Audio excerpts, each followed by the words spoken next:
Ano nga ba ang nanotechnology at nanoscale?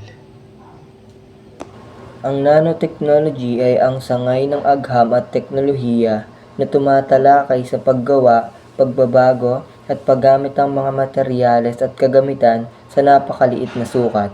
Ito ay gumagana sa tinatawag na nanoscale na sumasaklaw sa sukat na 1 hanggang 100 nanometer. Ang nanometer ay katumbas ng 1 bilyong bahagi ng 1 metro. Bilang simpleng halimbawa, ang kapal lamang ng isang hibla ng buhok ng tao ay nasa 80,000 hanggang 100,000 nanometer. Ibig sabihin, ang mga bagay na pinag-aaralan sa nanotechnology ay libu-libong beses na mas maliit pa kaysa sa dulo ng iyong buhok. Kasing liit na ito ng mga atoms at molecules na bumubuo sa lahat ng bagay sa mundo. Kapag ang materyales ay ginagawa sa ganitong kaliit na sukat, nagbabago ang kanilang mga katangian, nagiging mas matibay, mas magaan, mas mabilis mapadali ang kuryente, mas matibay sa init ng tubig kumpara sa kanariwang anyo nito.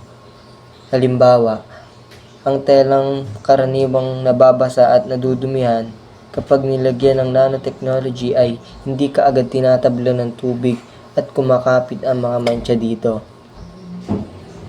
Bakit mahalaga ang nanotechnology sa pang-araw-araw na buhay? Sa totoo lang, akala ko dati ang nanotechnology ay para lang sa mga siyentipiko o sa mga pelikula. Pero nalaman ko na nasa paligid na pala natin ito. Malaking tulong din ito sa kalusugan at sa mga gamot. Dahil direkta nang napupunta sa parte ng katawan na may sakit, kaya mas mabilis tayong gumagaling at hindi masyadong naapektuhan ng bahagi ng katawan.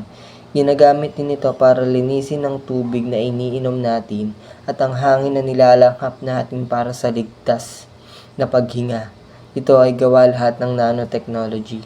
Kaya para sa akin, kahit hindi natin alam o nakikita agad ang halaga ng nanotechnology, napakahalaga nito dahil ginagawa nitong mas madali, ligtas at maginhawa ang ating pamumuhay.